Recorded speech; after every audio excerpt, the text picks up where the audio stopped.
खाना ख़वातीन हज़रात, welcome back to another episode of thought behind things. आज हमारे साथ एक बहुत ही खास मेहमान मौजूद हैं who is from Gilgit Baltistan. I don't believe I've had someone from... I mean, I've had a couple of athletes from there because these guys are notorious for producing world-class athletes, but definitely not from his line of work. Yasir Abbas is with us today. He's the coordinator to this Chief Minister of Gilgit Baltistan. He's a Chevening scholar.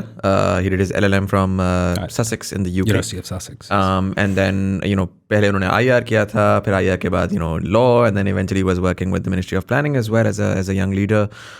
Very interesting, very diverse background. We're going to talk a lot about Gilgit Baltistan as well, about his personal life and his trajectory.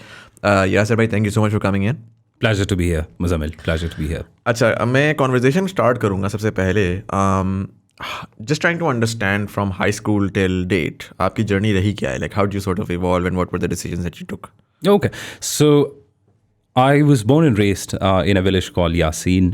ये Gilgit city से तकरीबन 150 kilometre दूर है. It's further north. So I did my basic schooling over there. Primary schooling मेरी वहीं पे रही. Till I think 8th grade, I was there. उसके बाद I came to Gilgit city, where I went for my high school. वहाँ से मैंने अपनी FSC की. And I think till matric, I had absolutely no idea that, what I'm doing with my life. I was not clear about the life trajectory, academic trajectory, professional trajectory. क्योंकि वो एक situation इसी तरह था. वहाँ पे आपको एक basic जो एक पढ़ाई होती है आपकी एक वही एक basic चीज़ें चलती रहती है. So it's थोड़ा सा if I can, sorry, मैं यहाँ पे check करूँगा.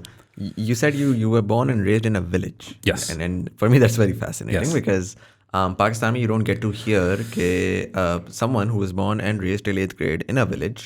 Ek to looks like this, speaks like this, and is able to end up doing what you're doing, right? It's a fascinating story. You're working with the chief minister of the province while having been raised in a village. I mean, probably 100 kilometers from or 50 kilometers from a main city. Tell me a little bit about, अगर वो imagery बता सकें, what's your village like? कितने लोग हैं, किस तरह का infrastructure है, क्या है? अच्छा, अभी तो बहुत सी चीज़ें improve हो गई है. So back then एक जो village की situation थी, roads का मसला था, basic infrastructure नहीं थी, health के हवाले से काफ़ी challenges थे, और education wise बहुत limited options थे, और साथ साथ वहाँ की life जो थी वो थोड़ी बहुत hostile थी in a way that the जो weather वहाँ की होती थी, that was extremely cold, but at the same time I look at it from a very different perspective as well. It was very natural back then.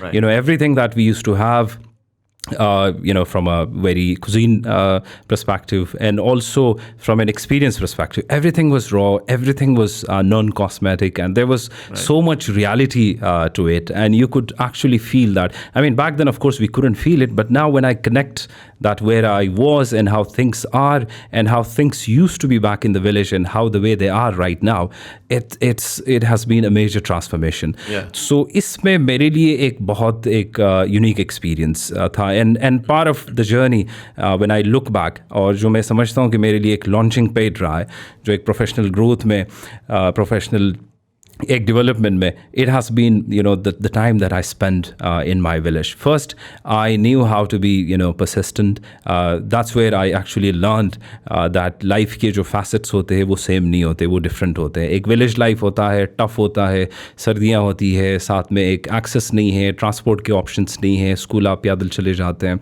ठीक है. एक winters होती है तो आपको एक अपने स्कूलों में you get this wood, a piece of wood with you when the winters are at the peak, and there's a responsibility of every student to go over there to ensure that we will get the heating arrangement done in our schools. So that was अपने तरफ से एक piece of wood लेके वो school very communal as well. Yes.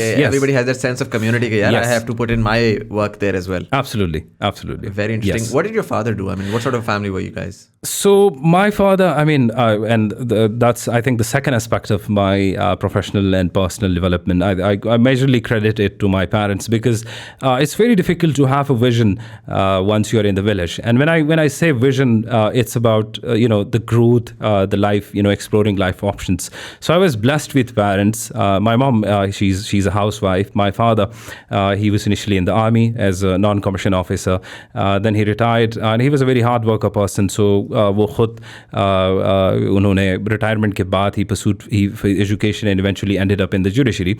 So he was someone who gave me this initial vision that there is more to life than just these mountains, around which we are surrounded. So there is a life beyond that as well. And if we struggle and if we make things, work at the very basic level, there's nothing that will stop us, going beyond these mountains and do well and come back at the same time. Right. So he was someone who gave me that limited vision which was available, and I feel that from in that perspective, in that particular setting, I think I was from the privileged families, the privileged household where there was this idea of education, where there was, we didn't know what university was, but we had an idea that there is a higher education, right, and we have to work to reach there. Right. Yeah. Very interesting. And so in metric, you moved to Gilgit? Yes. So after 8th grade, I was able to, qualify for this relatively good high school in Gilgit city. So we relocated to Gilgit city, and Gilgit city, it's again, it's, I wouldn't, now I call it city, but back then it was, just a small town. Huh? Yeah. It's expanding in an, unprecedented pace. तो उस वक्त वहाँ पे भी यही situation थी उस वक्त there was a lot of sectarian tussle going on that impacted our education and also our worldview. Right. It changed over there, and in fact that's where when I was in my village, I had absolutely no idea about the whole idea of that there are different sects in within Islam.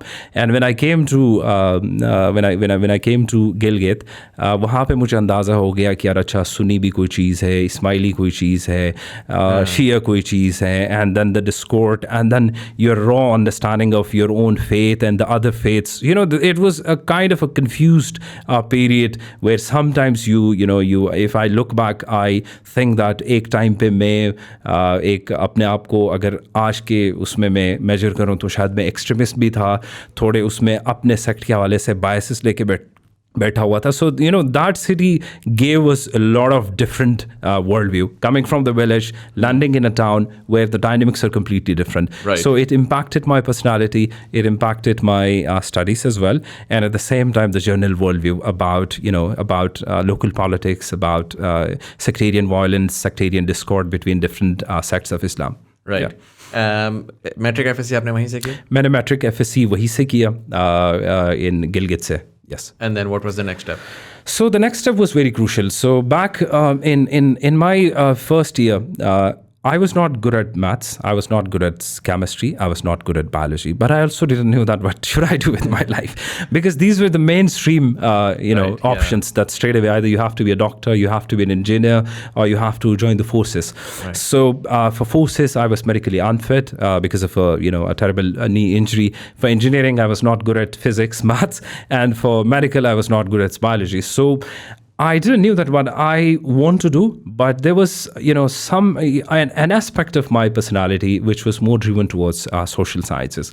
मैं radio बहुत frequently सुनता था. उस time Voice of America होता था. उसमें बहुत से एक current affairs shows होते थे. Me and my father, we never had TV back then. So मैं और वालिद साहब, we used to listen to the radio frequently, and that's back in the days, that's when a lot of things globally were at the peak. There was Iraq war going on. There was Afghanistan war going on. So, you get to hear a lot of current affairs related, news and updates. And that's where my motivation, drew me towards choosing a path that will largely address me to build on these aspects.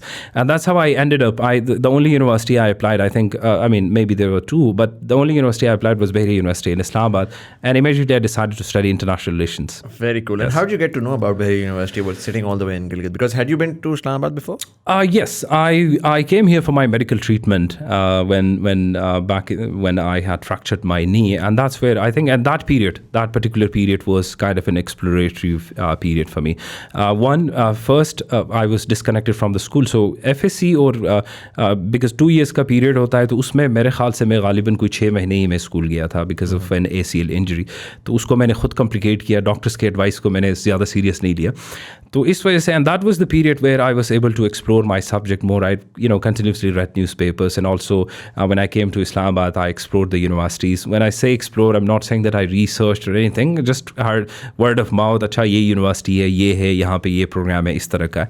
And Bahria university में फिर मैंने देख लिया कि किस तरह के programmes हो. तो उस वक्त लिमिटेड इंटरनेट एक्सेस था गिलगित में, अभी भी इंटरनेट के प्रॉब्लम्स है वहाँ पे. तो उस वजह से वहाँ से मुझे कोई डायरेक्शन नहीं मिल रही थी. तो यहाँ पे जब मैं आया वर्ड ऑफ माउथ पे मेरे सीनियर्स से कि यार इस तरह की प्लस मेरे ग्रेड्स इतने कोई स्टेलर नहीं थे कि मैं किसी बड़े यूनिवर्सिटी के लिए मैं एम्बिशन रखूँ, लम्स चले जाऊँ या नास चले जाऊँ, इस तरह का नहीं था. So I was mediocre, so I just applied to the Bahria university and I गालिबन I remember that it was some senior who suggested this, but I don't remember whoever he was.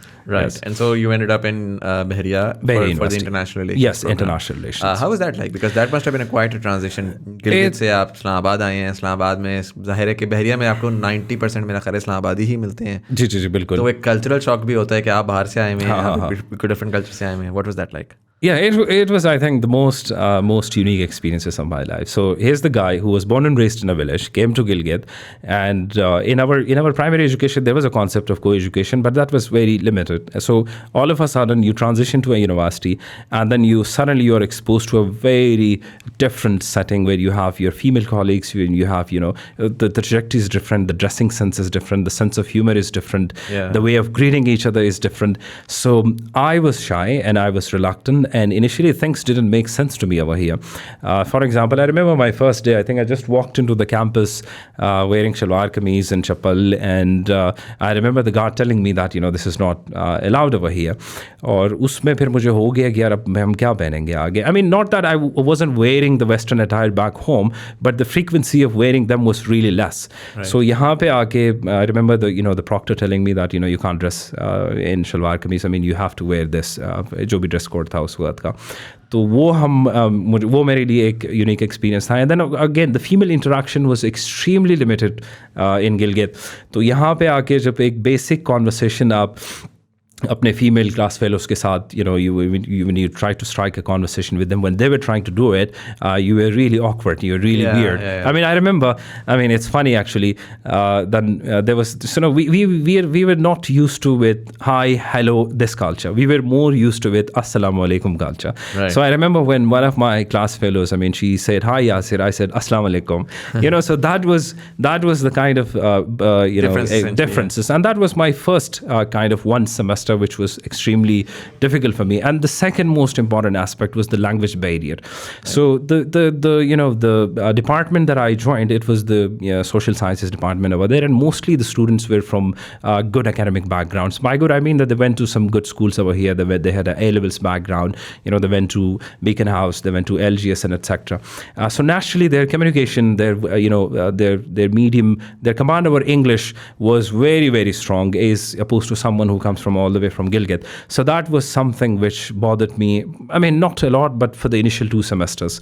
I couldn't converse well, and I couldn't do my assignments well, and that explains why I had terrible grades in the first 3 semesters. तो इस तरह की चीज़ें थी जो मेरे लिए एक बड़ा challenge था, I think, but that prepared me to basically go forward.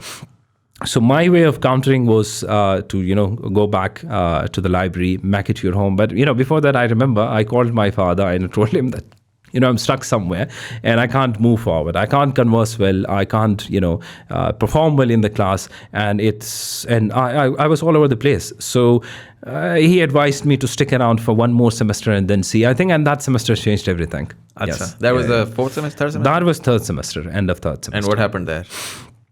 So I remember, going to this, back in Gilgit, I was very enthusiastic about debates. I used to participate debates over there, but the level of debates over there were, very, very basic, very raw. So when I came here, the whole culture of MUN, the whole culture of parliamentary debates, declamations, etc., that caught my attention.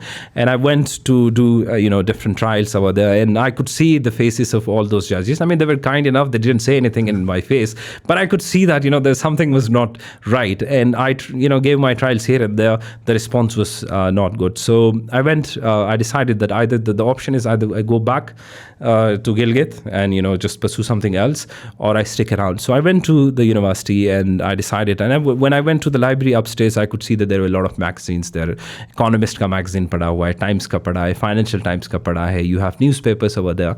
And I just, started reading. And I think that was my game-changing moment. I read basically everything which was on the Times Magazine, which was on The Economist, which was on the Financial Times. And that first, I was able to address the communication margins that I had, my ability to write, my ability to speak. There was a drastic improvement in that, and that was a semester of one effort. And that changed. And when I went as a member of the debating society over there, I just was a basic member. Then I got to opportunity to represent my university in different places, and gradually I got the confidence and the competence to basically make a comeback in a way that there came a time when I also ended up becoming the president of the debating society of my university. Very good. Starting as a member, someone who struggled to make a space, and then becoming a president by the end of the 6th semester. I think it was a major feat for me back then. Right. Yeah. And so you graduated what year? So I graduated in 2014. So while I was studying in Bahria, I ensured that, the subject that I'm studying, international relations, I mean, it's a lot of theory, but at the same time, I was very committed to basically expand my horizons beyond the classroom.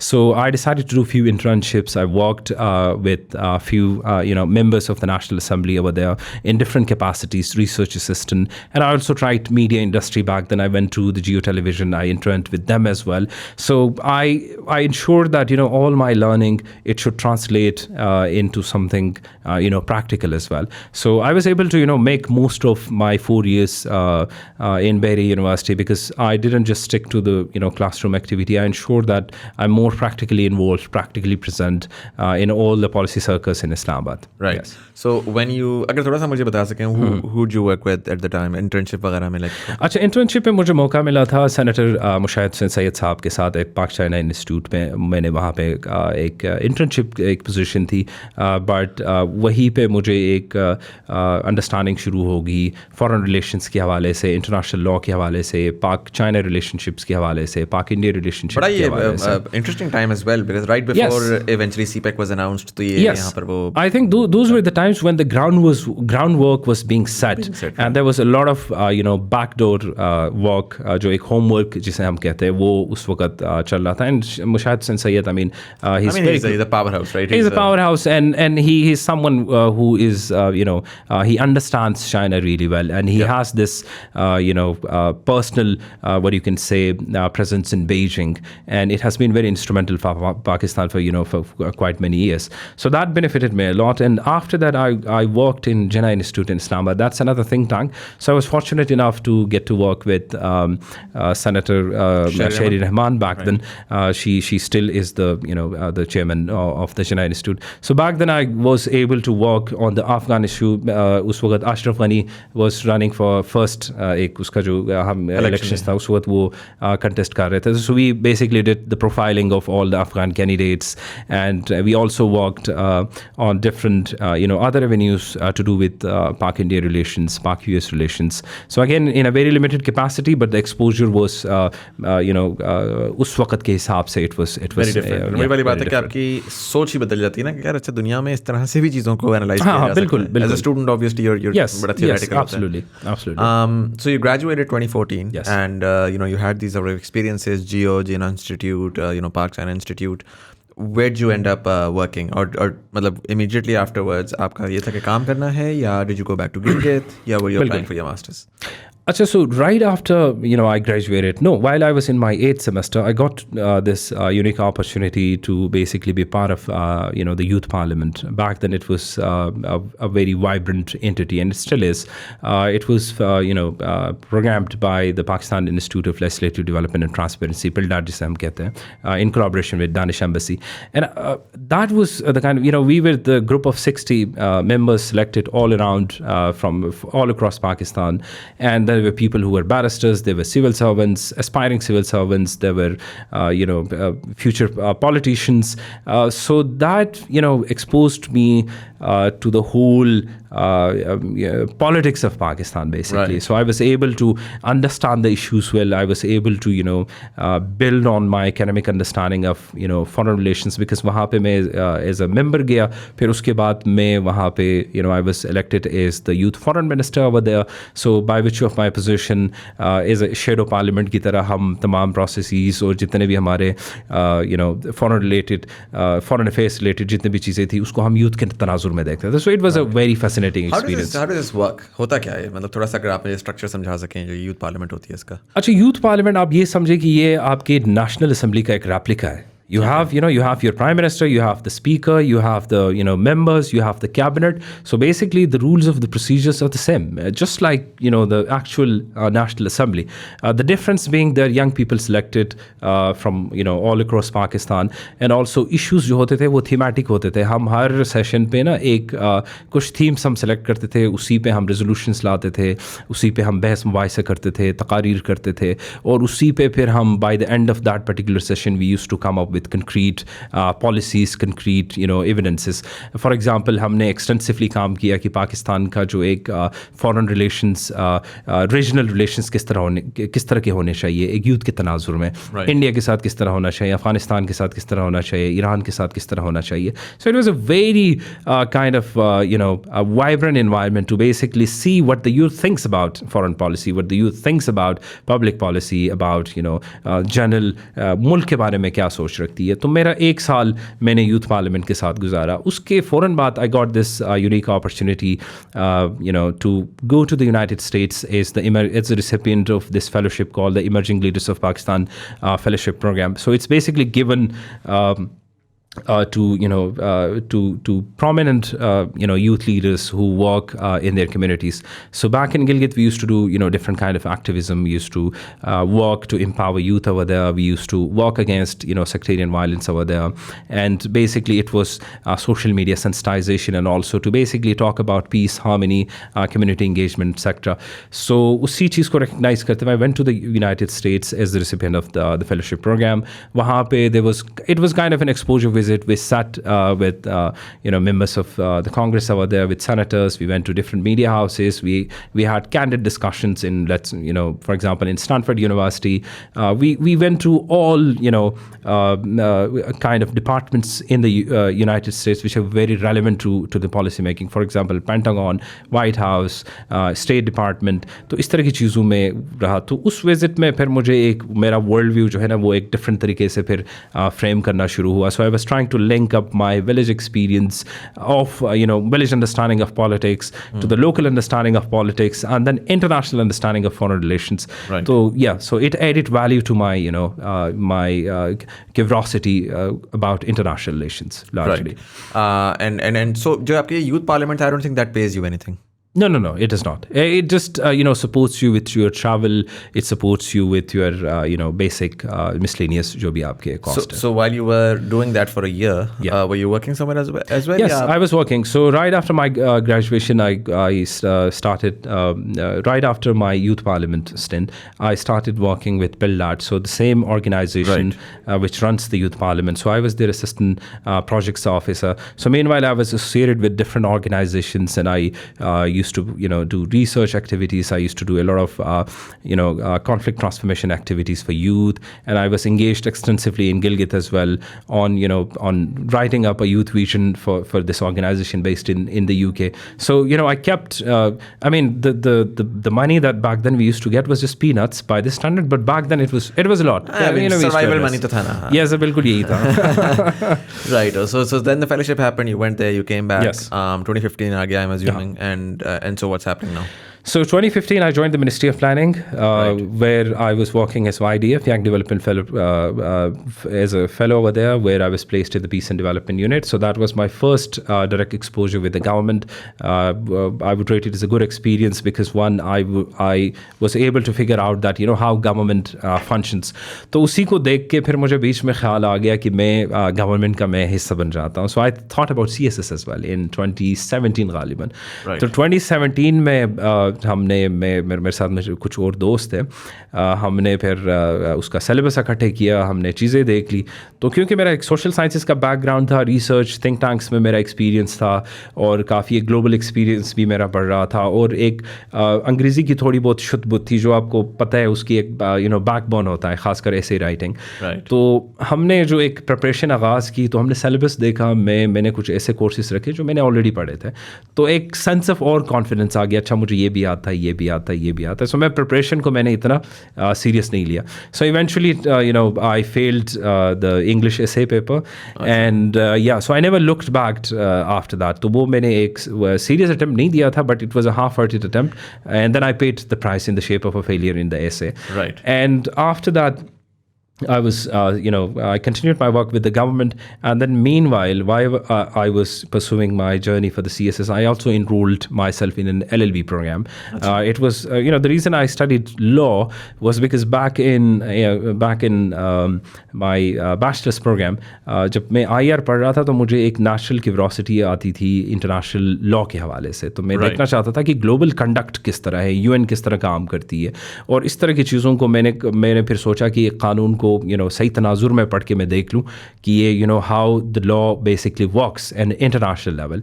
So the prerequisite for it to study it in a global level in some good university across the world or in Pakistan was to have an LLB degree. So I had that from the University of Peshawar through an affiliate college based in Gilgit. तो वहाँ से मैंने किया, and then I was and I think that was a time when I was planning to give the CSS exam one more try. तो उसी बीच में I got came across this Chevening scholarship by the UK government. And LLB, how many years did it take for you to? 3 years. 3 years. Proper time पे आपने Yeah. And then you came across Chevening scholarship. Right. Yes. उसका क्या बना? उसका ये हुआ, Chevening scholarship का भी यही था. Normally मैं थोड़ा सा इंटिमिडेट हुआ था शुरू में, because मुझसे जितने भी पहले लोग गए थे Chevening में, वो सारे बहुत accomplished लोग थे अपने फील्ड में. There were bureaucrats, there were a lot of accomplished people from different organizations. तो मैं इंटिमिडेट था, लेकिन I told myself that there's no harm in giving it a go, because उससे पहले मुझे एप्लीकेशन फाइल करने का एक एक्सपीरियंस हुआ था. I applied for different universities in the US as well. Somewhere I got rejected, somewhere I got partial funding, somewhere I got not so partial funding, but कुछ इस तरह था.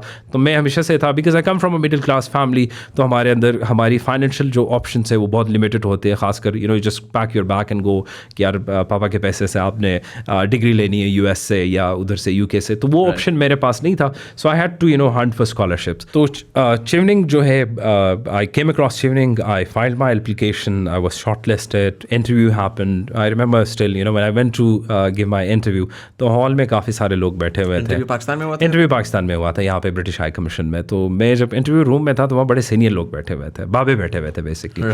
तो मैंने जब हमारा एक छोटा सा इंट्रोडक्शन हुआ था, तो उन्होंने अपने आप को इंट्रोड्यूस किया, और किसी ने कहा कि मैं एडिशनल सेक्रेटरी हूँ, किसी ने कहा मैं डिप्टी कमिश्नर हूँ, किसी ने कहा कि ये. तो मैंने कहा भाई आपकी गेम यहाँ पे ख़त्म है, it's a major accomplishment that you reached here. अब ये बेसिकली यही लोग जाएंगे. But I was fortunate enough to get the scholarship. Eventually I was selected, and then I think when I got the acceptance, I was over the moon of course. And then I went to the UK at the University of Sussex. I pursued my LLM in international human rights law. So a major component of my course was war and terror and international law, and also the fundamental approaches to international law. So I wanted to have this blend of international relations and international law to understand things better. तो वो मेरा वहाँ पे एक experience रहा, which was a very rewarding experience. साल का experience होता है? साल का एक्सपीरियंस था. And then पहले तो मुझे ये बताएं कि Washington का भी थोड़ा सा, and then here as well. Again, I asked you earlier, what was it like on a human level coming from Gilgit to Islamabad, and now going from Islamabad to Washington and then to the UK. What did that feel like? Again, a kid coming from a village to be there. कभी आपने बैठ के really सोचा कि यार, I never dreamt I'd be here, and Yeah, this basically takes me back to this one instant I remember. So when we first got a computer lab in our high school in Gilgit, तो वहाँ पे internet थोड़ा बहुत चलता था. तो वहाँ में I remember there was this discussion on Voice of America where this host, he basically took this professor from some university to basically have his views on this particular issue in Afghanistan. So I remember this particular phrase उस वक्त कहा कि अभी हम इस professor से बात करेंगे, वो स्टैनफोर्ड में पढ़ाते हैं. So I immediately wrote down that name कि यार ये क्या चीज़ है Stanford. I remember going to the school next day and I googled it, that the word Stanford. So when I googled the word Stanford, that was like University of Stanford, and I somehow browsed through the website. We didn't know basic browsing back then, so मैंने देख लिया अच्छा ये कोई university है, यहाँ पे लोग पढ़ते हैं, and that's about it. ये मेरा एक exposure था. And then fast forward, मैं वालिद साहब को I remember FSC में अखबार जब मैं पढ़ता था रेडी में, तो मैं अबू को कहता कि अबू मैंने ना अमेरिका जाना है. So father being father, I mean my father is a very encouraging person, always he never says कि यार अपने औकात में रहने से. He just said okay, but I could sense from the laughter that it was sarcastic. ठीक है. मैंने कहा अबू मैंने अमेरिका जाना है. And those were the things I vividly remember when I was in Stanford. I eventually ended up, sitting with the former Secretary of State Paul Schultz. He died, just last year, 100 years old. तो उनके साथ में बैठ के I was visualizing all that, and it was like I've already been over there, kind of a deja vu moment, Yeah. मुझे था कि ये experience मैंने गाँव में already, I've lived this experience already, because in my head I was already envisioning it. In my high school when I googled this word Stanford, I already started to live that वहाँ पे. तो ये मेरे लिए, and if anything it makes you humble and it tells you that there's nothing impossible and money is not the limitation.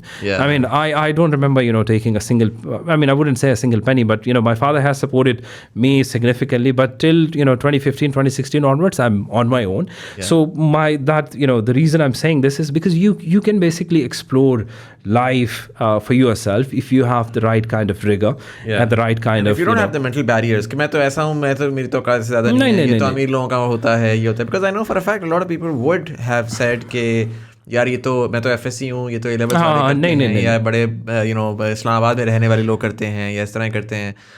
They would give one excuse or the other to say कि यार ये चीज़ possible नहीं है. You were able to surpass all of that and do a lot of things that a lot of other privileged people couldn't do as well. Yes, so मेरा हमेशा से यही था कि यार I need to fight back. I need to basically make a space for myself, because no one is going to give me opportunities in a plate. So I have to, work for that. And somehow, again, I would say, I was privileged, from a village perspective. तो वालिद साहब ने मुझे हमेशा से support किया. I mean, when I remember when I pursued international relations in my extended family, वो यही था कि यार अब क्या करोगे, ना डॉक्टर बन गए, ना इंजीनियर बने, ना कहीं इधर ना कोई सरकारी जॉब, CSS में भी फेल हो गए. It's like, the whole image of you as being one failure, basically. लेकिन उस बीच में throughout that journey, my father was, he strongly believes in hard work. He says that, whenever you push, when you do something sincerely, there's no way that, and nothing can stop you. So that exactly happened. So in Sussex, when I was in the UK, I was again driven by the same motivation. I said, this is 1 year, but I need to make most of it. So there I was able, I was fortunate enough to work with, sitting rapporteurs of the United Nations, which was a requirement under the law clinic module that we had. But my work was practical work. I was advising the then basically human rights rapporteur to Iran. So I was able to give my policy input to him directly, and which is reflected in his final report. Whenever I mean, that's I don't know when it was down, right? Yeah. So that was something. That was something for me. And then right after, I worked with NHS as the legal consultant. So I was looking after this dashboard they had for the right to health in the Black Country region, in Wolverhampton, in Dudley, in Birmingham, in Coventry. So I looked after that as well. And then I got an opportunity to do an extensive research for the migrant youth experiences in collaboration with University of Toronto, University of Deakin in Australia, and Coventry University in the UK. So I was leading the entire research in the Black Country region, again talking to people over there who were born and raised over there, but they're not British, and learning from them, learning from their experiences, how they identify themselves. So this all was kind of very unique for me, coming all the way from the village, sitting in Islamabad, going to the North America and then UK. and then sitting with those people who are from this region, who are from India, from Bangladesh, but they're born and raised over there, and how they pursue their identities. Right. So it added, value to my own personality in the process. Very interesting. And then, so eventually you came back to Pakistan in 20, I would say. Yes, 19, in 2020. 2020, yes. Peak COVID. Yeah. And right before COVID, I was able to finish all my projects.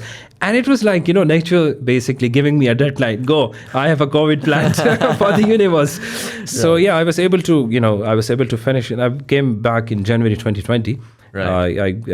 यहाँ पे मैं आया और यहाँ पे COVID peak पे था, and then I started working with a research institute in Islamabad, which is called the Research Society of International Law. RSI, right. And then meanwhile I was teaching in National Defense University in Islamabad. Right. Yes. And then most recently you've been appointed the coordinator to CM Gilgit Baltistan. What's that experience like? So Muzamil, I always had these political ambitions. When I say in Pakistan having a political ambition, जो एक typical उसका mindset है ना, वो होता है कि आप एक पावर का एक वो रखते हैं, ऐसा नहीं चाहते हैं। हाँ। मैंने हमेशा से देखा है कि अपने इलाके को देखा, गिलगित को देखा, वहाँ पे हमेशा से मैंने देखा कि एक लीडरशिप एक क्राइसिस रहा है, और हमेशा से जो एक पॉलिसी फॉर्मुलेशन रही है इलाके के जो स्टेटस के हवाले से, क्योंकि GB की एक डिस्टेंट पॉलिटिकल आइडेंटिटी है, उस हवाले से देख के वहाँ के मसले मसाइल देख के, क्योंकि एक बैकवर्ड इलाका है, पाकिस्तान से बहुत दूर है, you have only KKH that connects the region. अब हमारे पास डिफरेंट ऑप्शंस आ रही है, बट स्टिल नेशनली हम बहुत ही एक डिसएडवांटेज्ड स्टेज में थे। So I always had this motivation that we should be in a position where we can directly impact things, directly impact policy making, directly impact legislature. So I'm taking this opportunity to prepare myself, for good, political, what you can say, contribution for the region, eventually down the road. Right. थोड़ा सा मैं conversation को switch करूँगा, and I'd like to sort of explore more on the on Gilgit Baltistan particularly. Right off the bat, पहले तो मुझे बताइएगा what's the status of the region at this point in time. And we heard Prime Minister Imran Khan talk about converting that status and making it I believe making it a full province just like Punjab or KP. Where does that stand at this point in time? Okay, so I'll quickly run through, the whole status of GB. I mean, it would require another series of podcasts to understand the region.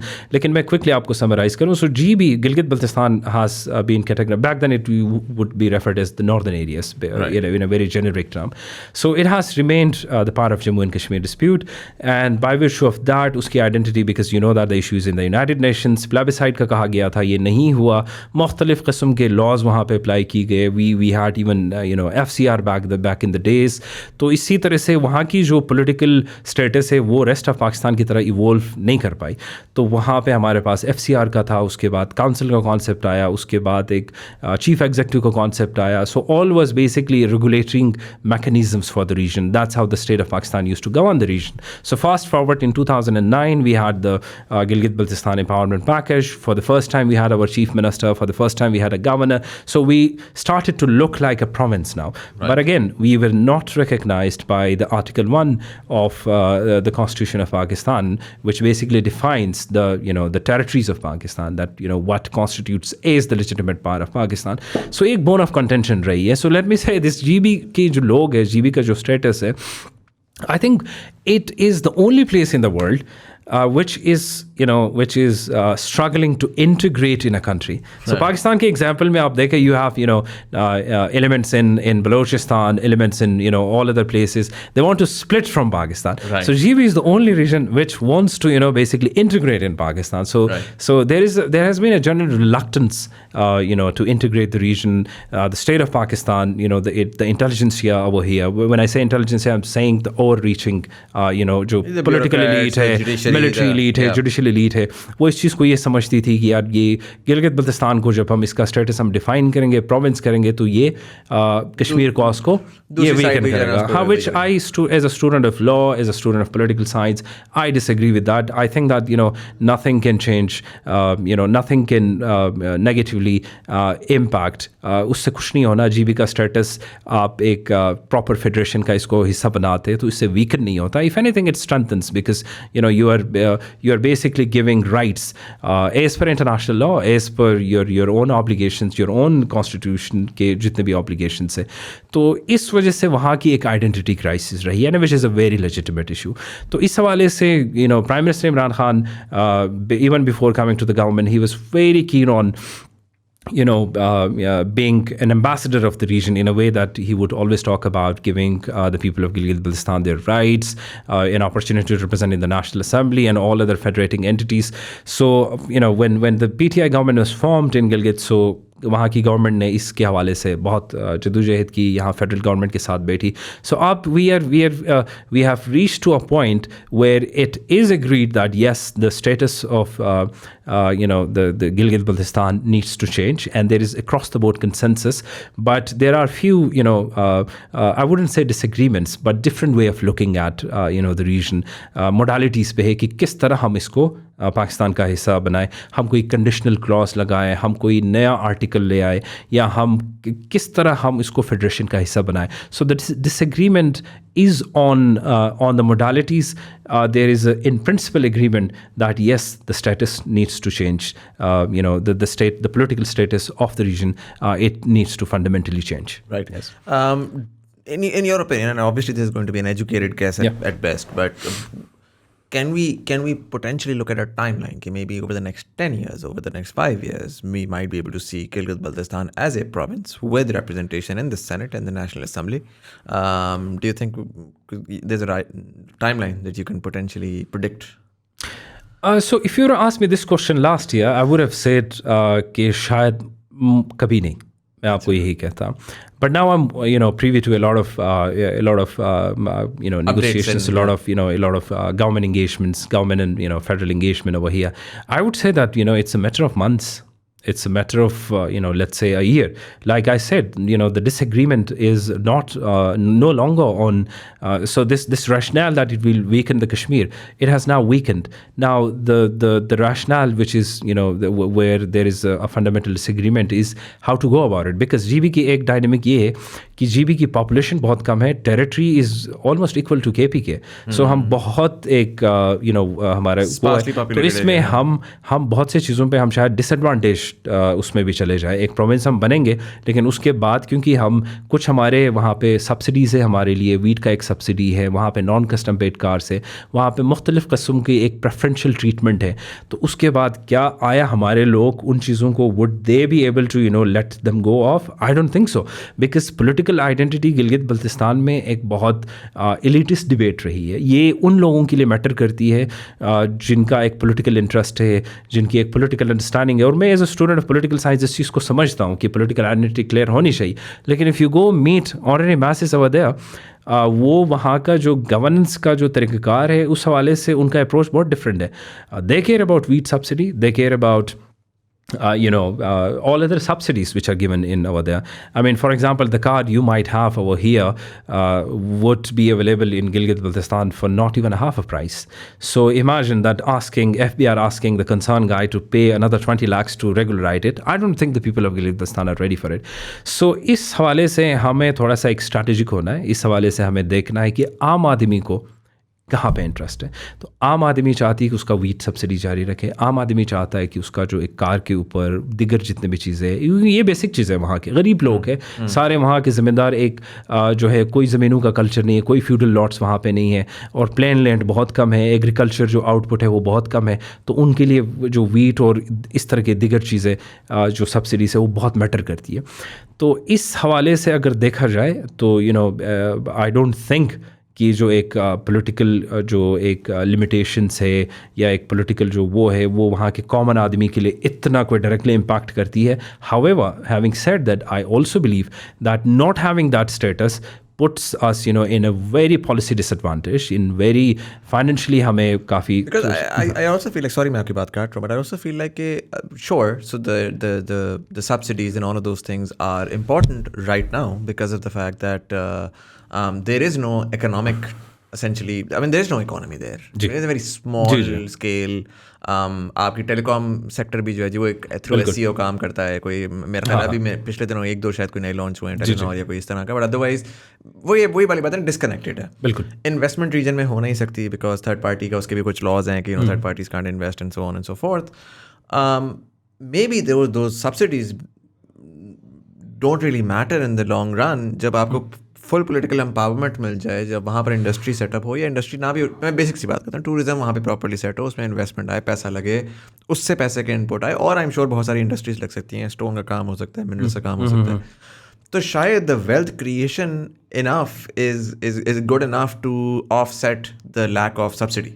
So I feel like वही वाली it's a debate कि क्या किस तरह से हो सकती है. आप बिल्कुल सही कह रहे हैं, लेकिन इसमें कुछ चीज़ें हमें देखने की ज़रूरत है. एक तो ये कि GB डिस्कनेक्ट रहा है पहले, एक उसकी वजह से इंडस्ट्री की एक ना नेशनल रिलेक्टेंस रही है कि यार एक नॉर्दर्न एरियाज गिलगित बल्तिस्तान के कोने में जाके आप इंडस्ट्री लगाए.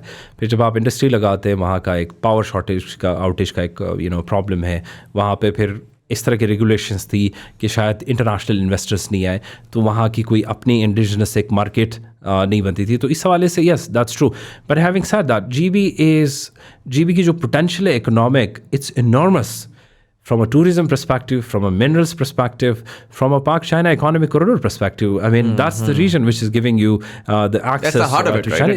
It's the heart of it. It's basically the mouth. वो आपका एक बेसिक आपका जो एक पोर्ट है, आपकी जो एक कनेक्टिविटी है, वो गिलगित बल्तिस्तान से होती है. So you're right. We have to, the government, also with the federal government and also the provincial government, and this incumbent government is focused on that. We are working on, making this whole tourism industry vibrant. We are working on making the whole mineral industry very vibrant as well, very economically, promising for the region as well. Because GB की एक tourism का एक बहुत बड़ा potential है, but tourism in itself brings a lot of challenges as well. We have seen how Murray evolved and what happened, unfortunate events जो हम last week हम देख रहे. तो गिलगित बल्तिस्तान में एक eco-friendly, environmental friendly, एक local driven, एक tourism industry की ज़रूरत है. Regulated, structured. I recently went to, not recently, it's been 4 years, but I went to Hunza, Karimabad. And it was mushroom growth, sporadic, concrete after concrete. And it's वही वाली बात है कि अगर ये होना शुरू हो गया, जितनी कनेक्टिविटी बढ़ेगी उतना ज़्यादा रश आएगा तो पैसा आएगा तो इन्वेस्टमेंट आएगी. लेकिन अगर वो इन्वेस्टमेंट रैंडम मशरूम ग्रोथ हुई तो will have another Naran, will have another Murree. And so it has to go in a very very planned fashion कि वो आइसोर ना बनना शुरू हो जाए. It's a beautiful land and that land needs to be respected for what it is as well. Right? Yes, absolutely. And that's why, हमारे जो अभी incumbent government है GB में, we are working extensively to ensure that our tourism industry does not, turn into something which will, in the long run, damage the country, the province, the ecology of it, the biodiversity of it. इस चीज़ को हमें देखने की ज़रूरत है और इस चीज़ पे काम हो रहा है. So eventually, we are working on generating our own revenue source because we are very federal dependent basically. हमें पैसा यहाँ से चाहिए होता है, तो हम अपना एक indigenous revenue bed बनाने पे काम कर रहे हैं, हम अपना एक local revenue authority बनाने पे काम कर रहे हैं. क्योंकि मैं ये समझता हूँ 21st century में the right to self determination का जो कॉन्सेप्ट है ये बहुत इवॉल्व हुआ है. तो अभी जो राइट ऑफ सेल्फ एडमिनिस्ट्रेशन होता है, your power to administer the whole region, the autonomy to control that region, to work on the revenue sources over there, इस चीज़ को हम अगर मज़ीद एक्सप्लोर करें तो हम GB का अपना एक इंडिजिनस रेवेन्यू बेट हम इस तरह बना सकते हैं कि हम लेस फेडरल डिपेंडेंट हो सकते हैं. And when you are less federal dependent, that gives you a lot of leverage to basically work for the region sensitive initiatives over there. That could be power, that could be other industry.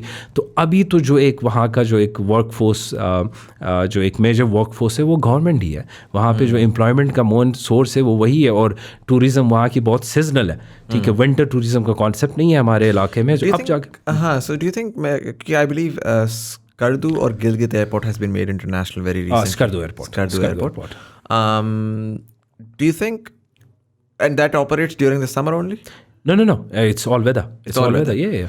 And क्योंकि ये बड़ा issue था ना कि गिलगित की flights, Skardu की flights random weather में up and down हो रही होती थी, तो वो क्या वेदर का मसला है या वो एयरपोर्ट इंफ्रास्ट्रक्चर का मसला है जिसकी वजह से वो फ़्लाइट्स जो हैं वो डिस्टर्ब होती थी? अच्छा, Skardu, I think, I mean, I'm not privy to the technical details of it, but I personally think that it's to do with the jets that PIA is operating right now, because they're not all weather. I mean, weather उनके लिए, अब हम देखते हैं waste में बारिशें होती है, तूफान आते हैं, टॉर्नेडोस आते हैं, -30 डिग्री -40 डिग्री के जहाज तो I think it's to do with the ATR that is, that operates in the region. And also, partly I would say that PIA, we all know that PIA has to step up its game.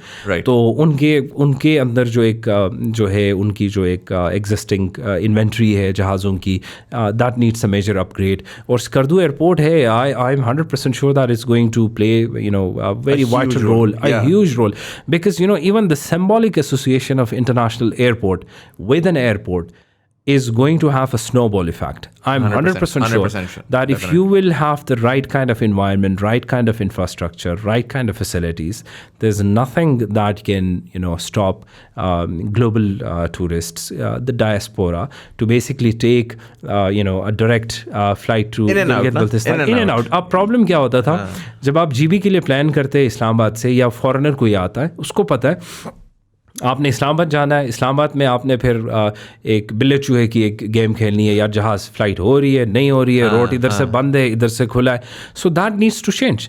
Now imagine having a flight all weather flight coming all the way to Skardu, and then in less than 1 week you are able to explore the whole of Gilgit Baltistan, because now the Skardu Gilgit road, it's a fantastic road now. The distance now from 8 hours to 10 hours का एक सफ़र होता था, it has reduced now to 2.5 घंटे से 3 घंटे का. The road is now, it's a mesmerizing journey. I took that road on my honeymoon. Actually. My sympathies are with you then. And it was 2017, and it started raining. We came across 3 landslides in the middle, and so हम लोग adventurous हो गए. तो हमने net को ली यहाँ से. अच्छा, यहाँ से तो हम चले गए. फिर हमने वहाँ पर भी ना, तो पता ये लगा कि यार हालात ख़राब हैं. वो तो हमने कहा लोकल कोई वैन चल रही थी, टोटल लोकल बैठे हुए थे. तो मैं और बेगम बैठ गए. अच्छा, बेगम जो है वो हमारे इतने हनीमून के बड़े बड़े सूट केसेस हैं, और जी फुल हम अपने हिसाब से जो है जी डिज़ाइनर जूते पहने, और हम जी बैठे हैं लोकल बस के अंदर. एक पॉइंट पे पता ये लगा कि जी लैंडस्लाइड हो गई है, सारी बसें रुकी हुई हैं. अच्छा, जो बंदा हमें उतारने आया था वो रुका नहीं. उसने सारी बस खाली कराई, उसने दूसरी साइड पे बस वेट करी, आप उतर जाए. हम अभी सोच ही रहे हैं क्या हो रहा है. इतने में देखा जी लोकल सारे हमारे बैग्स उठाए निकल गए. हम भी उनके पीछे चले. दरमियान में sir the size of this table के रॉक्स आए थे और रोड को नीचे ले गए हुए थे. रात का अंधेरा, कोई सिग्नल नहीं, ऊपर से बारिश के बाद का पानी नीचे आ रहा है, और उसके ऊपर हमें छलांग कि अगर हम फिसले गिरे तो नीचे समंदर में. That was an experience. And these were like, हमें कोई तकरीबन 10-12 डिफरेंट इस तरह की लैंडस्लाइड्स हमें क्रॉस करनी पड़ी थी, छलांगे लगा कर के. वो जो लोकल्स दे वर सो अमेजिंग. उन्होंने इतने भारी 30-30 किलो के बक्से वो तो उसके साथ करते रहे, उन्होंने हमें कुछ भी नहीं करने दिया. बट वो हमने किया 2.5 kilometers वॉक करके we had to go there. So that was, I mean it was an interesting experience for us as a memory. But it's difficult. It was difficult. See, I mean, Gilgit Baltistan का जो major backward रहने का जो एक fundamental reason यही रहा है शुरू से ही, कि लोगों को एक्सेस नहीं था वहाँ का. वहाँ के लोगों को इधर का एक्सेस नहीं था, यहाँ के लोगों को वहाँ का एक्सेस नहीं था. So it collectively it played in ensuring that the region remains backward. लेकिन अभी मौजूदा जो गवर्नमेंट है, चीफ मिनिस्टर साहब himself is very committed to basically expand the node networks. So not just we are going to have 1 or 2 roads, we are going to have different connectivity options. First, flight option, frequency of flights, they have increased. Right. Previously there used to be only 1 flight एक दिन में. अभी ऐसा भी होता है कि 3 flights भी होती है दिन में. Right. और लाहौर कराची से भी जा रही है, इस्लामाबाद से नहीं जा रही. और Skardu airport, it has been upgraded, and Skardu Gilgit road, it has been carpeted. बहुत मज़ेदार ड्राइव है अभी. And then there is another road which is under consideration. I mean, not under consideration, it has been finalized. It will go through Astor, Shantor past all the way to Muzaffarabad, Neelam Valley. So you will have an option from there. It will reduce Gilgit Baltistan ka Islamabad se distance. I mean, in 6 hours we will reach what you can say in Islamabad from all the way via Astor in future. I mean, in next couple of years. Islamabad to Astor, Gilgit. basically. To Gilgit Yes. in 6 hours. I would say 6 to 8 hours. No way. I think we will, and that's what the That would assessment be says. crazy. That would be crazy if that happens. Yeah, and then the another option, because GB में हमने देखा है कि कुछ जो road अभी for example सी पे एक road बना हुआ है, goes all the way to खंजराब, तो एक हुंजा तक का access, ये सारी चीज़ें बहुत बेहतरीन थी. ऐसे different इलाके हैं there उनकी इकोनॉमिक और उनकी जो एक टूरिस्ट पोटेंशियल है विच इज़ इक्वली बिग, तो रोड एक्सेस नहीं था. So now the chief minister was successful in having an alternate to China Pakistan economic corridor that will go all the way from Gilgit, Fundar Valley, Ghizar, and all the way Chitral to the KPK. So now we will have not just one or two options. We will have, a frequency of flights there. We have an international airport over there. And then we have 3 or 4 road linkages, which will ensure that हमारी जो एक consistent जो एक connection है, वो कभी हमारा ख़राब ना हो, वो कभी ठहरे नहीं. Zabardast. Sort of reverting back to the provincial status, do you think within the negotiations, do you think once it's done, inshallah, and whenever that's done, will we see representation in the Senate as well? Yes, of course. That's the primary, what do you call it, the bedrock of those negotiations are representation in the National Assembly. And that has been the concern of the people over there, that why we cannot, why someone... Because Balochistan has a lot of land mass, does not have a lot of population. They have equal representation. Yeah. So the way it works is, the way you, the way you frame the constituencies is based on the population. Right. So GB ka problem ye hai ki jo roughly unki 2 million population, and not even in the size of Islamabad or, Rawalpindi. Right. So what we are doing is we are trying to negotiate for a number of seats. Like our Chief Minister Saab is, working to get as many seats as possible in the Senate, in the National Assembly. But then again, there are, some legal limitations that might encourage other provinces to ask the same, that if you are giving, a population of 2 million, let's say 4 seats or 5 seats in the National Assembly, so by that logic, Karachi would have, dozens of, new, what do you call it? Yes. Yeah, but again, so National Assembly, I get it. It's very sort of population based, and so that makes sense. And but the Senate was supposed to provide equal representation irrespective of the population. And I think so. अगर for example मैं कहता हूँ कि यार या तो अगर आपने 100 ही रखनी है तो फिर आप बाकी सबकी 20-20 सीटें करें और आप जीबी को भी 20 सीटें दें या जिस तरह से भी बनता है. But it should have equal representation because the region is very very important. Yeah, it will have. I mean, the day it will be decided that we are going to get the representation, the Senate will be it will be operated in a proportionate base the way it is for other provinces. Okay. So the actual thing is constituency का जो एक वो है वो National Assembly के लिए. Right. तो उसमें जब हम negotiation चल रही है with the provincial government in the state of Pakistan. So I think we would see, significant development in this regard in the foreseeable future, in the near future, I would say. Right, within this government जो अभी. Yeah, the sooner the better. So जब हम बात करते हैं ज़ाहिर GB की हमारे दिमाग में टूरिज्म आता है. That's one aspect of it. Beyond that, how do you see the economy of the region? I know for a fact, जो कि मुझे पता है, मुझे जैसे हर पाकिस्तानी जिसने एटलीस्ट हुंजा वाली साइड को विजिट किया है, they're fascinated by the structures that have been built there in terms of education, in terms of वही जिस तरह आपने मतलब आप जीती जागती मिसाल है उसकी कि एक गांव का लड़का शायद जीबी से ही उठकर इस पोजीशन में पहुंच सकता है. पंजाब में थोड़ा सा डिफरेंट होगा, बलूचिस्तान में तो बहुत ही डिफरेंट होगा. वहाँ पे जो फंडामेंटल्स हैं वो बड़े मज़े के हैं. I think Aga Khan support network has done a phenomenal job education wise. वहाँ बहुत सारे लोग I know for a fact they get into nursing and doctors and all of those things. आपके ख्याल में बियॉन्ड टूरिज्म जीबी में और क्या क्या हो सकता है इन द नियर फ्यूचर? पहला सवाल. एंड दूसरा, you've been working closely with the government now as well. You would be privy to a lot of information around this.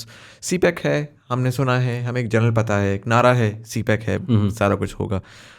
How do you think it's going to impact the people of that region and that region as a whole? Okay, so on the question of what is beyond tourism, एक चीज़ है Muzammil, I mean, GB के गिलगित बल्तिस्तान के जो लोग हैं और specially the youth है, अब क्योंकि हम टफ सिचुएशन में रहे तो हमने लाइफ में बहुत ज़्यादा चैलेंजेस देखे शुरू से ही. तो नेचुरली उसकी वजह से बहुत से स्टूडेंट्स ने इसी को अपने स्ट्रेंथ में तब्दील किया और इस वजह से वो बहुत अच्छे जगहों में काम करते हैं.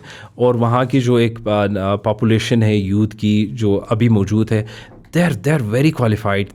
उनकी IT इंडस्ट्री की तरफ उनकी बहुत ज़्यादा एक वहाँ का रुझान है. I mean it might come as exaggeration. I think that the youth of GB has the ability to convert the region into a Silicon Valley of Pakistan अभी जो मौजूदा एक despite having limited connectivity options, limited internet options वहाँ पे 3G 4G अब हम जाके हमें नसीब हुआ है बेसिकली, उसके बावजूद उन्होंने आईटी इंडस्ट्री में अपना इतना फुट होल्ड बनाया है कि you will be just mesmerized. I mean just last week I went along with the chief minister, we visit the STP over there. It's an initiative by the SCO over there. I mean, when I saw the number of jobs they have created in less than 1 year, it's more than 500. So for Really? a population, it's just imagine, and they're doing phenomenal work. These are dollar-based jobs, and right? they asked, yes, dollar-based jobs, and they asked us to give more space for them. And the journey is not stopping over there. So just imagine that, and the IT job, वहाँ के जितने भी बच्चे थे वो उनके पास majority के पास computer science की डिग्री नहीं थी, सॉफ्टवेयर इंजीनियरिंग की नहीं थी, self taught, digital marketing, skill based उन्होंने, एंड सारे जितने भी बच्चे थे वहाँ पे वो बहुत ही मीडियोकर फैमिली से, बहुत ही मीडियोकर यूनिवर्सिटीज़ से उन्होंने अपनी तालीम हासिल की है. लेकिन जो उनकी क्यूरोसिटी थी, जो उनका एक पोटेंशियल था, उसको उन्होंने इतना एग्जिबिट किया है कि अब now this guy I met, he started, he had one, he showed me his old computer as well. उसके पास एक बहुत ही पुरानी फारिग कंप्यूटर लैपटॉप वहाँ पे था, and he was the only person over there. And now as we speak after 12 months he has 15 people working for him. Very cool. He is a boss now, and he has expanded. I mean, जो office space उनको मिली है, that's by the SCO, they've given them free of cost. उन्होंने अब जब उनको space का issue हुआ है तो उन्होंने दूसरे जगहों में, घरों में उन्होंने अपने offices बनाना शुरू किया. So there is a silent, IT revolution thank God, and that's one area where the youth of GB can pitch in economic viability बढ़ सकती है. उसके बाद GB has the potential to convert itself into a food basket for the rest of the country and also for the region as well. वहाँ की जितने भी indigenous जो चीज़ें आती है, products आती है, सब्जियाँ आती है, सारी चीज़ें, ये मानसरा, स्वात वगैरह से आती है. क्योंकि वहाँ के लोगों की पहले उनको आइडिया नहीं था, साइंटिफिक इनोवेशन नहीं थी, एग्रीकल्चर जो इंटरवेंशंस उनको नहीं आती थी, तो इस वजह से वो अपना या वीट और वो इसी तरह की चीज़ें काश करते थे. अब वहाँ के लोगों ने, मैंने ख़ुद कुछ चीज़ें देखी है वहाँ पे, अपने सब्जी में वो लोग इन्वेस्ट कर रहे हैं, चेरीज़ में वो लोग इन्वेस्ट कर रहे हैं, फूड इंडस्ट्री हाई वैल्यू चीज़ें में कर रहे हैं, जिससे उनका जो एक प्रॉफिट मार्जिन है it's getting a silent momentum. Right. So I think that the economic, और दूसरा GB की सबसे जो बड़ी ज़रूरत है अभी, I mean वहाँ पे, और इस मौजूदा गवर्नमेंट में यही चीज़ प्रायोरिटाइज़ की गई थी कि वहाँ पे हायर एजुकेशन का जो एक्सेस है वो बहुत लिमिटेड है. वहाँ हमारे पास एक ही यूनिवर्सिटी थी, और उस यूनिवर्सिटी में भी अक्सर ये पॉलिटिकल चीज़ें चलती रहती है, तनाज़ात चलती रहती है. तो now the government wants to increase the number of enrolled students in the higher education. Technical colleges हम ले आ रहे हैं, इंजीनियरिंग यूनिवर्सिटी जो है उसकी तरफ हम जा रहे हैं, मेडिकल यूनिवर्सिटी GB का फर्स्ट वो वहाँ पे बन रहा है. तो इससे मैं समझता हूँ कि बहुत ही टेक्निकल स्किल्स GB में पैदा होना शुरू हो जाएंगे. By technical I mean that there will be a lot of geophysics, there will be a lot of work on mining, there will be a lot of mining on stone hunting, और इस तरह की चीज़ों में बहुत से expertise पाएंगे. तो वाइबिलिटी आपकी जो एक इकोनॉमिक जो ऑप्शंस है वो आपकी बढ़ जाएगी. On your question of sorry CPEC के ऊपर हम आते हैं. इसी के ऊपर I just want to sort of expand on this. इसी थॉट आई बेसिकली मेरे पास कि राइट नाउ विंटर में क्या सीन है. So is this as a tourist और as someone who's always only gone there during the summer, हमेशा सुनने में ये आया कि यार अगस्त सितंबर में रोडें बंद, बर्फ ख़त्म, life stops. Obviously the people living there उनके लिए तो नहीं करेगी लाइफ स्टॉप. तो are we going to see the region be open all year in the future, या यही होगा कि बस जी समर मंथ्स में टूरिज्म हो रही है, सारा कुछ हो रहा है, और विंटर में बस everything is disconnected and we just sort of hibernating? Muzammil, problem ये है ना कि the world has evolved, the state of Pakistan has evolved as well, but the system operating in this country is the same as 100 years back. तो एक इस तरह का एक निज़ाम बना हुआ है ना. अभी मैं उसको टूरिज़म से किस तरह रिलेट करूँगा आपको.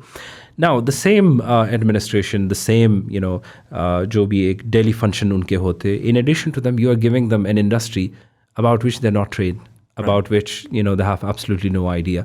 तो मैं ये समझता हूँ कि सस्टेनेबिलिटी का इशू किसी भी इंडस्ट्री में तब तक इंश्योर नहीं की जा सकती है जब तक राइट लोग, एफिशिएंट लोग, उस इंडस्ट्री को पहचानने वाले लोग, जब तक वहाँ पे प्लेस ना गया. अभी the situation in Gilgit Baltistan is just like any other part of Pakistan from a tourism perspective. अभी तक जो हमारे लिए massive advantage ये रहा है कि amenities वहाँ पे है, इलाका बड़ा है, तो लोगों का एक congestion जो है, जो मैं समझता हूँ अभी होना शुरू हुआ है, लेकिन फिर भी अभी कम है.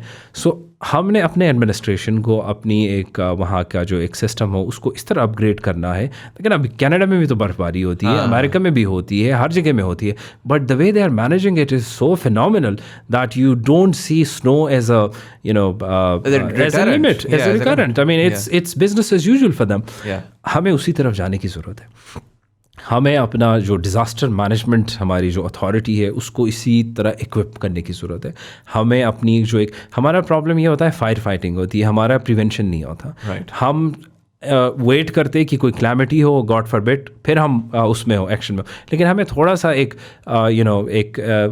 We should go ahead of that and we should ensure कि हमारे जितने भी डिपार्टमेंट्स हैं, हमारा टूरिज़म इंडस्ट्री है, चाहे वो स्नो हो, चाहे वो फ्लड का सीज़न हो, चाहे वो जिस तरह का भी हो, they are ready on war footings. तो उसके लिए ज़रूरी है कि उनकी जो टेक्निकल एक्सपर्टीज़ है, मशीनें हैं, गैजेट्स है, इस तरह की चीज़ें आप ले आए, फोरकास्टिंग का एक बहुत अच्छा निज़ाम ले आए.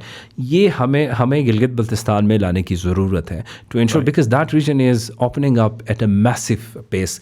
जितना एक डोमेस्टिक टूरिज़म उसके पॉपुलेशन से ज़्यादा वहाँ पे अभी टूरिस्ट आना शुरू हो गए, बट थैंकफुली हमारा इलाका इतना बड़ा है कि हमें वो कंजेशन नज़र नहीं आती, लेकिन आगे हो जाएगा. And what about energy? I mean, winters में, yes. I mean, one of the things that ठीक है आपकी रोडें क्लियर हो जाएं, सारा कुछ हो जाए, but you need central. मैं बड़े सिंपल से मिसाल देता हूँ. My siblings are coming from the US in March. उन्होंने कहा कि यार कोई नॉर्थ का प्लान बनाते हैं. पहले मेरे थॉट ये आई, मैं कहा जहाज़ का टिकट बुक कराएंगे, पूरी फैमिली को ले जाएंगे. फिर मैंने सोचा यार मेरा I have a 1 year old, he has a 9-month-old and a 7-year-old. My sister has 2 very young kids. पता नहीं ठंड गरम, लाइट चली गई. बच्चों के लिए बड़ा डिफिकल्ट है. हम तो चलो फिर भी बर्दाश्त कर लेंगे कुछ ना कुछ करके. And obviously that is directly linked with energy, right? Obviously energy होगी तो you can keep the बाहर जो भी हो रहा हो यार, घर मेरे वही आपने जिस तरह कहा शिकागो में जाए -13-14 डिग्रीज में भी सेंट्रली हीटेड होता है, कोई प्रॉब्लम कोई नहीं है. तो do you think that can be solved also? Because चले आई डू अंडरस्टैंड गर्मियों में तो you can there is a lot of hydro electric potential, छोटे माइक्रो हाइडल्स डालते हैं, सारा कुछ है, बट सर्दियों में क्या हो सकता है to solve that problem? See the biggest problem right now in Gilgit Baltistan में पावर का ही है, पावर आउटेज है. As we speak Gilgit city में अब जाके ये मौजूदा गवर्नमेंट को रेंट पे जनरेटर्स लेने पड़े टू क्योंकि पिछले 20 साल 30 साल में वहाँ जो उस वक्त की इनकम्बेंट गवर्नमेंट थी उन्होंने पावर प्रोजेक्ट्स को प्रायोरिटाइज नहीं किया. और वहाँ पे रन ऑफ द रिवर पे इतने प्रोजेक्ट्स बन सकते हैं कि आप सरप्लस में बिजली पैदा कर सकते. सर्दियों में भी ऐसा ही हो सकता है? सर्दियों में भी हो सकता है, क्योंकि सर्दियों में तो जम नहीं जाता रिवर. नहीं ऐसा नहीं है. वो जो एक रन ऑफ द रिवर आपके प्रोजेक्ट्स होंगे, जब आप उनको मेन रिवर पे इंस्टॉल करेंगे, आई डोंट थिंक दैट वो, खैर मेरे इतने टेक्निकल एक्सपर्टीज उस हवाले से नहीं है, but I think that there is कोई ना कोई उसका वो है जिससे आप जीबी को वो गिलगित बल्तिस्तान को पावर सप्लाई कर सकता है. एंड दैट ऑल्सो एक्सप्लेन्स कि जीबी में इतनी डिफॉरेस्टेशन क्यों हो रही है. लोग अभी उनके पास बिजली नहीं है तो they are going for wood, they are going for deforestation. तो इस वजह से हमें एक हो रहा है. तो अब जो मौजूदा गवर्नमेंट है उसने जो 2 मेगा power projects उन्होंने they were able to negotiate with the federal government. So again it's something which will happen 3 to 4 years down the road. It is not immediate because these things involve massive investments. And then GB का जो एक political dynamic इस तरह है कि वहाँ international investors आपको PPP mood में आने के लिए थोड़ा सा कतराते status की वजह से. And there is a lot of India factor to it as well. They don't want to jeopardize their investment and also their relation with India. I mean naturally they have an advantage, they have a bigger market. So उस वजह से हमारे पास जो एक resources allocation इस तरह के mega projects के लिए वो बहुत कम रही है. लेकिन fortunately इस दफ़ा बहुत क्या कहते हैं 2-3 ऐसे प्रोजेक्ट्स मंजूर हुए जिससे जीबी का जो एक इलेक्ट्रिसिटी का जो एक इशू है वो in the next 2 or 3 years we will have a significant improvement. But I would still be shy away from saying that will be enough for GB. But then हमारे पास बोंजी dam अभी बन रहा है, हमारे पास बाशादियामा डैम बन रहा है, which I'm sure that in the longer run will be able to address all the will those I mean will GB get a share from that as well in terms of electricity? Do you think that of course electricity is going to flow down to the national grid? And I mean, I think we have a smaller province dilemma in Pakistan. I mean, that's a fact. But the fact that the dam is being constructed in the region and the fact that हमारी जो power जो वो है need है वो बहुत कम है. It must be, you know, in fractions compared to the rest, fractions to compare to what the rest of Pakistan needs, because we don't have big industries to run. We don't have big, you know, corporations over there. I'm 100% sure that, you know, the day that those will be functional, there will be nothing that will hinder you know, the integration within yeah. No. 100%. Yeah. And what about CPEC now? So okay, so China-Pakistan economic corridor. I mean, largely, you know, the perception जो हमने पिछले, because I remember I was working at the Planning Commission, so back then it was a big thing over there. And normally लोगों को इस तरह लगता है कि यार China-Pakistan economic corridor is basically a list of options to Pakistan problems. I don't think, but this is my personal opinion, I don't think that it's not a panacea, you know, to all your problems in the country. In fact, वो एक आपका एक diplomatic जो है एक relationship को आपने economic उसमें materialize किया, जिसको you know आजकल जो एक geo economics का concept है, तो उसमें it's a significant addition to it. But we also have to be mindful of the fact कि हमारा जो एक system है, हमारा जो एक तरीक़ाकार है, हमारी जो अपने industries है, उसको हम किस तरह save करें from this massive, I wouldn't say Chinese, I mean few people, you know, refer to it as some sort of China making Pakistan a colony. I disagree. It's not the case. I mean, it does not work like that. Yeah. But we have to be careful कि China एक बड़ी industry है, उनके बड़े corporations है. जब आप domestically वो invest करेंगे तो जाहिर सी बात है, they are in a position to, you know, invest more. तो एक leverage के लिए ना, एक leverage उनका ज़्यादा होगा. We have to be basically good negotiators in that. We should not be at the receiving end of directions. It be from, you know, locally or regionally, internationally. That goes to our, you know, US-Pak relationship as well. So with China, we have to, you know, we have to cautiously engage in them with our eyes wide open. But at the same time, I strongly believe that at a time when Pakistan was, you know, inching towards a gradual isolation, CPAC has been, I wouldn't say a complete game-changing movement, but it has, you know, it has made the world to take Pakistan more seriously. Because in global, in a multipolar world, it really matters that who your friends are and who you have enmity with. So in the case of Pakistan, we are having strong relationship with China, and that naturally gives Pakistan an umbrella, a kind of a security. Not that we have benefited a lot from the China-Pakistan economic corridor as of yet, but in the long run, when the road connectivities will increase, when the power projects will come and will be up and functioning, I think that's where we will actually we'll actually see the benefits of China-Pakistan economic corridor. And the fact that it comes from Gilgit Baltistan, it's extremely vital that the beneficiaries should be from the Gilgit Baltistan to start with. वहाँ के लोगों को इस चीज़ में ownership मिलनी चाहिए. अभी तो projects जो है, जो number of projects Gilgit Baltistan में हो, मैं समझता हूँ बहुत कम है. और वो मौजूदा गवर्नमेंट इस चीज़ पे काम कर रही है कि we will increase the number of projects over there so that we can engage our labor, we can engage our technical people over there, the job market, क्योंकि वहाँ government has been the main source of economic जो एक उनके लिए एक jobs के लिए रहा है. तो हम चाह रहे हैं कि China Pakistan economic corridor से एक massive industry वहाँ पे लगती है, private sector warehouses भी लगती है. So when you create jobs in hundreds, in thousands, that eases the burden from the start. So the government of GB, the incumbent Khalid Khurshid Saab, is very committed on this, that we have to take the whole idea of job market from the government and let the private sector chip in, let the China-Pakistan economic corridor be of a beneficial use for the people of Gilgit Baltistan as well. Right, makes sense. We heard about that. I remember back in 2017 when I was in Karimabad, fibre optic डल रही थी वहाँ पर और बहुत massive project था. But we also have been hearing for over the past 4 years internet connectivity. I remember I had someone जो freelancing industry के थे, रिसेंटली केपी के थे वो, बट वो जनरली ओवरऑल बात कर रहे थे कि how lack of connectivity essentially works as a deterrent for those people in the region. ज़ाहिर है इंटरनेट नहीं होगा. मुझे याद है कोविड के टाइम के ऊपर lot of students had this problem कि they were back in GB and they didn't have an internet connectivity for online classes and so on and so forth. And if I remember this correctly, that fiber optic was a very high bandwidth cable coming in from China. Do you have any update on, what that was all about? Whether उससे, क्योंकि technically speaking, अगर वो GB से आ रही है to mainland Pakistan, तो GB की connectivity तो ऑटोमेटिकली उसमें लाइव होनी चाहिए और बड़ी मेजर होनी चाहिए, तो why haven't be able to see very very high speed internet there? Okay, so connectivity, जो internet connectivity, it's a massive problem for the youth of Gilgit Baltistan especially, और उसकी वजह से हम पूरी दुनिया से, अब सोशल मीडिया का टाइम है, access to technology is a basic human rights now. Now, I generally say that roti, kapda and internet. Right. These are your basic human rights now. तो जीबी में प्रॉब्लम ये था, क्योंकि मैं थोड़ा सा will take you back a little. जब Gilgit Baltistan when during in 1974 गालिबन Bittu came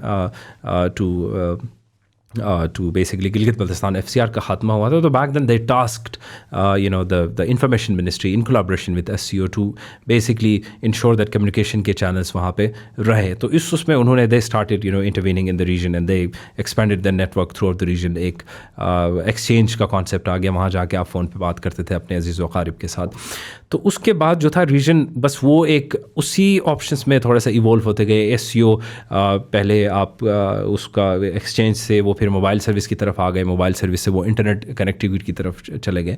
so I used to think 2 years back, I used to think that it's because maybe SCO is preventing other organizations coming from to Gilgit Baltistan. But एक दूसरा उसका एक aspect था जो मुझे अब जाके थोड़ा सा नज़र आ रहा है, वो ये था कि there was general reluctance by other cellular companies by which of the fact that वो ये समझते थे कि शायद उनके लिए वो प्रॉफिट का मार्जिन, आउटरीच का margin, because someone told me, someone from the big telecom एक कंपनी से उन्होंने मुझे कहा कि it takes close to 6 to 10 crores to erect tower in somewhere in anywhere across the Pakistan. So the revenue that they will get over there is not even enough to basically support one tower कहीं पे किसी भी इलाके. He was just giving me an example. So he was not ready along with other communication organizations to basically go and expand their networks to GB, and that was reason number one for us to remain backward technologically. लेकिन अब ये हुआ है कि SCO ने भी अपना जो एक जो उनकी एक आउटरीच है उन्होंने उसको बढ़ा दिए, फाइबर टू होम का कॉन्सेप्ट उन्होंने लाया है. तो internet connectivity I wouldn't say is the perfect, but it has improved significantly. And after that when this government came into took charge of the province, Chief Minister साहब की यही priority थी कि we need more options in GB. We need Telenor to come, we need Zong to come, and all other cellular companies to give PTC ये हमें वहाँ पे internet they they. Then we had the 4G auction हमने की, and now the window is open for all the companies to basically come and operate in Gilgit Baltistan. Who participated in the? Telenor and Zong and they all have, but they are yet to basically start their work over there. But I'm sure that they've gotten the spectrum. Yeah, they got the spectrum. Yes, very cool. Yasir, I mean, I'd love to go on and on. I think we can definitely have a 4 to 5 hour session, but we're at the 1 hour 16 minute mark. Normally मैं 1 hour पे इसको वो कर देता हूँ. Thank you so much for coming in. I'd love to see you again sometime in the future. Thank you. For sharing all the insight. It's a remarkable journey. I'm honestly मतलब मुझे goosebumps आए थे hearing your journey, and I'm excited to see वो जो आपने बात बोली ना कि Gilgit Baltistan उठ रहा है. It's a silent revolution.